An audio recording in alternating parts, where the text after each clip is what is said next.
김경수 목사의 쉴만한 물가.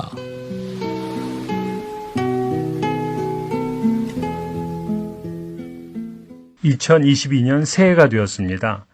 시카고 기독교 방송을 애청하시는 성도님들과 교민들에게 만물의 주인이신 하나님의 은혜와 평강을 기원드립니다.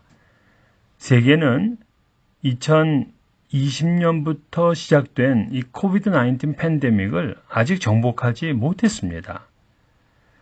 지난주 오미크론 변이 바이러스로 인해서 미국에서만도 하루 44만 명이 확진되는 일이 발생하면서 이 세계를 놀라게 했습니다. 우리말에 호랑이에 물려가도 정신만 차리면 된다 하는 그러한 속담이 있죠. 가장 위험한 순간에도 정신 차리고 이 지혜를 발휘해야 됩니다. 이 새해에는 이 지혜로 충만하시기를 축복합니다. 사업을 하려고 해도 지혜가 있어야 되고, 또 친구를 사귈 때도 지혜가 있어야 됩니다. 공부도 지혜가 있어야 좋은 성적을 얻습니다. 심지어는 여행을 하려고 해도 지혜가 있어야 고생을 덜 합니다.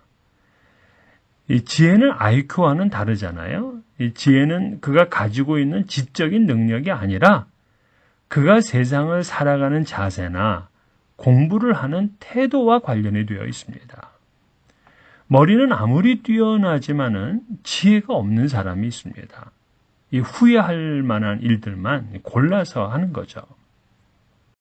특별히 이 동양 사회는 지혜 있는 사람들을 선호합니다. 그래서 현자라고 하여 그의 가르침을 받고자 많은 사람들이 그의 주위에 모여들어 말씀을 들었습니다. 또한 자녀를 낳으면 지혜롭게 자라라는 뜻으로 여자아이에게는 지혜, 남자아이에게는 슬기, 이런 이름을 짓기도 했습니다. 미련한 자식이 되기를 바라는 부모는 아무도 없습니다. 예수님께서도 이 땅에 살아가는 우리들에게 너희는 뱀같이 지혜롭고 비둘기같이 순결하라고 이 세상 사는 비결을 말씀하셨습니다.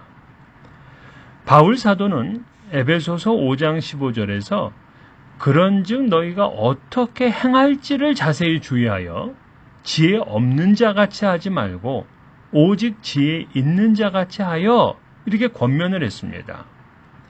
자, 오늘 그가 준 권면을 가만히 생각해 보면 지혜는 말에 있지 않고 행함에 있음을 교훈합니다. 어떻게 행할지를 자세히 주의하라고 하잖아요. 자, 우리가 잘 알고 있는 이솝 우화가 있습니다. 늘 고양이에게 피해를 입는 쥐들이 어느 날 모임을 갖고 어떻게 우리가 고양이에게 잡혀먹지 않고 잘 살 수 있겠느냐는 회의를 하였습니다. 그들의 생사가 달린 회의였기에 쥐들의 지혜가 필요했습니다. 여러 의견들이 있었지만 가장 좋은 의견은 고양이 목에 방울을 달자였습니다. 고양이가 올 때 우리가 미리 알고 피할 수가 있다는 정말 놀라운 생각이죠. 모두가 좋다고 찬성을 했습니다. 이제 우리가 살아날 수 있게 되었다, 즐거워했습니다. 그런데 문제는 고양이 목에 방울을 달 쥐가 없었습니다. 어느 누구도 생명을 걸고 그 일을 하려고 하지를 않았습니다. 그러므로 그 후에도 쥐들이 계속 고양이에게 잡혀 먹혔다는 이야기입니다. 지혜는 머리로만 하는 것이 아니라 행하는 실천력이 함께해야 합니다.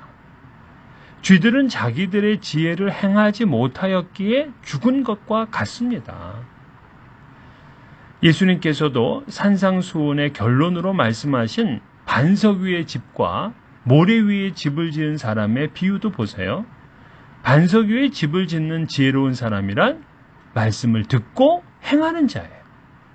행하는 자가 지혜로운 자입니다.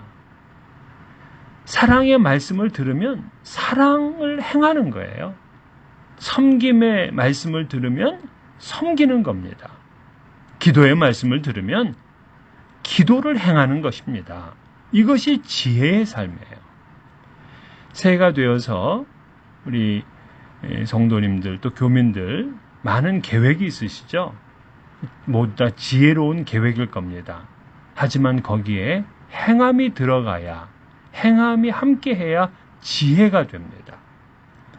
우리는 지혜의 하나님을 믿는 사람들이고 또 성경을 통해 지혜의 말씀을 알고 깨닫는 자들입니다. 하지만 말씀을 행할 때만이 지혜로운 신앙이 되는 것임을 기억하시길 바랍니다. 2022년 새해에는 말씀을 따라 행동하는 지혜로 한 해를 넉넉하게 승리하며 사시기를 기원드립니다.